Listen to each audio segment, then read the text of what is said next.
Hello students, welcome to my channel Keerti's coding. See language की इस series में आपका स्वागत है। आज के इस वीडियो लेक्चर में हम आपको फंक्शन में एरे का यूज़ किस प्रकार से करें वो बताने वाले हैं। तो चलिए हम जानते हैं। तो एरे एज अ फंक्शन मतलब एरे का किस प्रकार से यूज़ करें फंक्शन में, वो आज हम जानने वाले हैं। तो एरे को यूज़ हम किस प्रकार से करते हैं कि कोई एक सेम डेटा टाइप को हम यूज़ करते हैं मल्टीपल टाइम, वो कहलाता है एरे। तो उसको फंक्शन में यूज़ करना है। और फंक्शन हमारा क्या कहलाता है? फंक्शन हमारा कहलाता है कि एक ही चीज़ को बार बार रिपीट करने, रिपीटेटिव जो टास्क होता है उसको फंक्शन कंप्लीट करता है। तो एरे एज अ फंक्शन का मिक्सचर बहुत ही इंटरेस्टिंग होने वाला है। तो इसका डेफिनेशन पढ़ते हैं। Array can be passed to a function using the array name. Array name का यूज़ करके हम फंक्शन में पास कर सकते हैं। Okay, array name is a can't pointer to the array both one dimension and multi-dimension array. Okay, pass to the function. Argument pass करते हैं हम लोग। जिस प्रकार से फंक्शन में हम लोग आर्ग्यूमेंट पास करते हैं कि वो टेक समथिंग नेचर का है, रिटर्न समथिंग नेचर का है, आर्ग्यूमेंट पास करते हैं, उसी प्रकार से एरे में हम लोग आर्ग्यूमेंट पास करके फंक्शन में यूज़ कर सकते हैं। ठीक है। ओरिजिनल जो बॉडी होता है वो एरे का अनचेंज रहता है, बस उसमें क्या करते हैं हम लोग फंक्शन में ओरिजिनल बॉडी को actual element is never passed in a function. जो एक्चुअल एलिमेंट है उसको हम कभी भी फंक्शन में पास नहीं कर सकते हैं। आप एक एग्जाम्पल के थ्रू हम बताएंगे तो आपको और भी अच्छे तरीक़े से क्लियर हो जाएगा कि किस प्रकार से हम फॉर लूप का यूज़ करके हम एरे में क्या करते हैं, हम लोग लूप का यूज़ करते हैं क्योंकि रिपीटेटिव टास्क होता है वहाँ पर।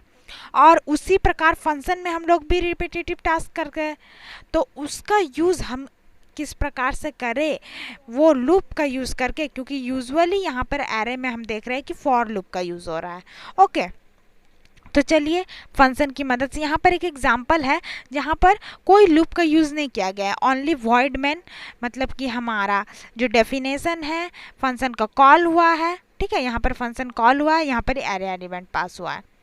तो बस एरे एलिमेंट में हम क्या किए, यहाँ पर ही डिस्प्ले हमको प्रिंट कराना है क्या, C2, मतलब कि यहाँ पर जो 0 नंबर इंडेक्स में 2 रखा हुआ है, 1 नंबर इंडेक्स में 3 रखा हुआ है, 2 नंबर इंडेक्स में 4 रखा हुआ है, तो हमको 2 नंबर इंडेक्स को प्रिंट करवाना है, इसलिए हमारे यहाँ पर आउटपुट में 4 प्रिंट हो चुका है। हम लोग एरे में जानते हैं कि 0 नंबर इंडेक्स से स्टार्ट होता है। ठीक है, तो ये सिंपल प्रोग्राम है कि कोई भी इंडेक्स को प्रिंट करवाने का, रीड करना और प्रिंट करवाना। ओके, अब चलिए हम जानते हैं फंक्शन में हम किसी भी एरे में कॉल करने के लिए 2 टाइप का फंक्शन कॉल करते हैं। एक कॉल बाय वैल्यू होता है, एक कॉल बाय रेफरेंस होता है। कॉल बाय वैल्यू किसे कहते हैं? जब हम एरे में किसी वैल्यू को पास करते हैं। जिस प्रकार से ये एग्जांपल में देखिए हम वैल्यू को पास किए हैं 2 3 4, तो ये कॉल बाय वैल्यू कहलाता है हमारा। और कॉल बाय रेफरेंस क्या कहलाता है? जब हम किसी एरे एलिमेंट में किसी का एड्रेस को पास करते हैं तो वो कॉल बाय रेफरेंस कहलाता है। ये जितना भी चीज़ हमने बताई ये सारे क्लियर हो जाएंगे। कॉल बाय वैल्यू किस प्रकार से होता है, किस प्रकार से यूज करेंगे, चलिए एग्जाम्पल की ओर बढ़ते हैं। तो किसी भी प्रोग्रामिंग को स्टार्ट करने के लिए हमारा स्ट्रक्चर स्टार्ट है। ठीक है, हम वहाँ पर डिस्प्ले वाला आप प्रोग्रामिंग को देखे थे, तो यहाँ पर हम एक एग्जांपल ले लेते हैं डिस्प्ले वाला। वहाँ पर एक नंबर को डिस्प्ले में हम लाए थे, अब यहाँ पर हमने कुछ नंबर इनपुट लेना है, यानी कॉल बाय वैल्यू का पहले एग्जाम्पल हम डिस्कस करने वाले हैं। तो कॉल बाय वैल्यू के एग्जाम्पल को डिस्कस करने के लिए पहले हमको फंक्शन में एरे का यूज़ कर रहे हैं, आप ये ध्यान देखिए। तो फंक्शन में हम लोग क्या करते हैं, पहले प्रोटोटाइप डिक्लेरेशन करते हैं। तो चलिए प्रोटोटाइप डिक्लेरेशन कर लेते हैं। वॉइड मैन से प्रोटोटाइप डिक्लेरेशन कर लेते हैं। वॉइड डिस्प्ले, हमको डिस्प्ले नाम का एक फंक्शन बनाना है। ठीक है, डिस्प्ले नेम यहाँ पर हमने डिस्प्ले रखा है। ठीक है, डिस्प्ले नेम का फंक्शन रखे, और हम लोग जानते हैं कि यूजुअली हम लोग यूज़ करते हैं ज़्यादा कि टेक समथिंग और रिटर्न समथिंग नेचर का। तो हमारा डिस्प्ले करना है इंटीजर, इसलिए इंट टाइप का हम वैल्यू ले लिए। यहाँ पर हमने 5 अगर वैल्यू अगर इंट डिस्प्ले करना है तो हम लोग 5 टाइम इंट्स लिखते थे। याद है हमने 2 टाइम्स इंट लिखा था, आगे के एग्जाम्पल में हमने यूज़ कर चुका है कि 2 अगर इंटीजर वैल्यू लेना है तो 2 टाइप्स इंट प्रोटोटाइप डिक्लेरेशन में लिखते थे। बट यहाँ पर एरे यूज कर रहे हैं, इसलिए हमने जितना बार हमको वैल्यू को प्रिंट कराना है उतना बार इंट लिखने की ज़रूरत नहीं है। अब इंट मेन से हमारा देखिए ये वाला हुआ ग्लोबल डिक्लेरेशन नहीं, ये अंडर डिक्लेरेशन हुआ। हम अगर इसका बाहर डिक्लेयर कर देते हैं तो ये ग्लोबल डिक्लेरेशन कहलाता है। तो चलिए हम ग्लोबल डिक्लेरेशन ही करते हैं। तो हमने ग्लोबल डिक्लेरेशन कर लिया है। अब उसके बाद हम एक इंटीजर वैल्यू से ही एरे के माध्यम से हम प्रिंट करवा सकते हैं। आइए एक वैल्यू ले लिए, ठीक है। अब इस वैल्यू में हमने क्या करना है, पहले जो डिफाइन करना है, चूँकि ये take something return something nature होने के कारण जो भी लिखना है वो मेन फंक्शन के अंदर करना है और कॉल भी करना है। तो इंट मार्क का नाम का एक वेरिएबल्स ले लेते हैं हम, ठीक है। और एरे का सिंबल तो जानते हैं, मिड मतलब कि हमारा जो बिग ब्रैकेट होता है वो एरे के सिंबल को, सिंटेक्स को डिनोट करता है। तो वो बिग ब्रैकेट के अंदर हम नंबर डाल भी सकते हैं, नहीं भी डाल सकते हैं।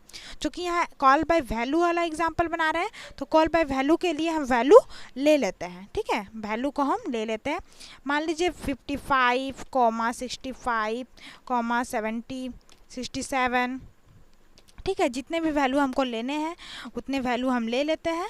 उसके बाद हमें वो वाला वैल्यू को प्रिंट करवाना है, ओके। तो मान लीजिए हम कुछ टाइप्स का वैल्यू ले लिए हैं। अब इस वैल्यू को क्या किए, हमको प्रिंट करवाना है। तो उसके लिए हमको लूप चलाना पड़ेगा। हम फॉर लूप चलाया है। फॉर लूप में हमें क्या करना है कि आई का वैल्यू को इनिशिएट करना है, कितना से, 0 से। ऐसा क्यों करते हैं, क्योंकि हम जानते हैं एरे में 0th नंबर इंडेक्स से स्टार्ट होता है, ओके। यहाँ पर मेरे पास कितने वैल्यू है, 6th वैल्यू हमने लिया है और जानते हैं 6th वैल्यू का मतलब 5 नंबर इंडेक्स तक जाएगा क्योंकि 0th नंबर इंडेक्स से स्टार्ट हो रहा है। तो आई का वैल्यू हम ले जाएंगे लेस देन इक्वल टू 5 तक। हम लेस देन 6 तक ले जा सकते थे, इक्वल टू नहीं लगाएंगे, बट हम इक्वल टू लगा रहे हैं तो 5 तक ले जाएंगे और आई का वैल्यू को प्लस प्लस। देन उसके बाद फंक्शन का कॉल होगा। किस फंक्शन का कॉल होगा, डिस्प्ले नाम का फंक्शन बनाया है तो डिस्प्ले को हम कॉल कर लेते हैं, ओके। डिस्प्ले को कॉल कर लिए हैं, ठीक है। डिस्प्ले को कॉल किस प्रकार से करते हैं, ये स्मॉल ब्रैकेट के अंदर जो वैल्यू को कॉल करना है, मार्क हमने जो वेरिएबल बनाया है उसको कॉल करते हैं। और चूँकि ये हमारा क्या है, एरे है, तो एरे में हम बड़े वाले ब्रैकेट के अंदर हम वैल्यू को पास करते हैं, ठीक है। किसके वैल्यू को, जो वैल्यू हम ले रहे हैं उसके वैल्यू को हम पास करते हैं। तो फंक्शन का कॉल भी हो चुका है, वैल्यू को रिटर्न करवा लेते हैं। रिटर्न 0 के माध्यम से हम रिटर्न करवा ले। अब ये वैल्यू को कॉल हो चुका है, फंक्शन डिक्लेयर हो चुका है प्रोटोटाइप, बट मेरा यहाँ पर क्या नहीं हुआ है, डिफाइन। डेफिनेशन कर लेते हैं। हम डिफाइन कैसे करते हैं, वॉइड टाइप का चूँकि हम बनाए हैं, डिस्प्ले हम बनाए हैं तो डिस्प्ले लिख लिए, ठीक है। डिस्प्ले फंक्शन क्या यूज़ कर लिए और जिस वैल्यू को इंट टाइप का तो इंट एंड हम यहाँ पर आई नाम दिए हैं, यहाँ पर दूसरा नाम भी दे सकते हैं, हम मान लीजिए एम नाम दे देते हैं, ओके। अब उसके बाद क्या करते हैं, उसको प्रिंट करवा देते हैं, ओके। तो प्रिंट किस प्रकार से करवाएंगे, हम प्रिंटफ के माध्यम से हम प्रिंट करवाएंगे। तो चलिए हम प्रिंटफ के माध्यम से प्रिंट करवा देते हैं। तो प्रिंट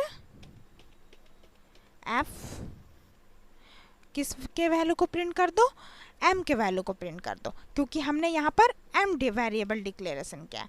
प्रिंट एफ एम के वैल्यू को यहाँ पर प्रिंट कर दो, ठीक है।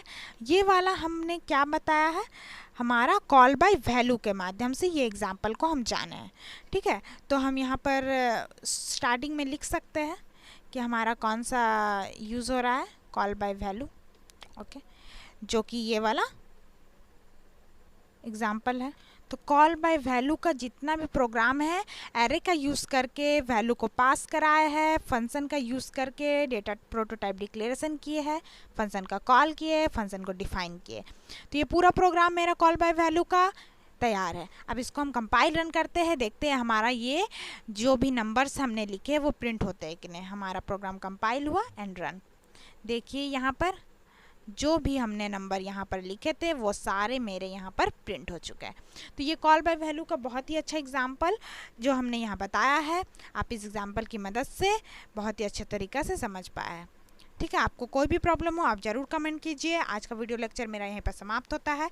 इसके नेक्स्ट वाले वीडियो लेक्चर में हम एरे का यूज़ कॉल बाय रेफरेंस का में किस प्रकार से करते हैं वो हम जानेंगे।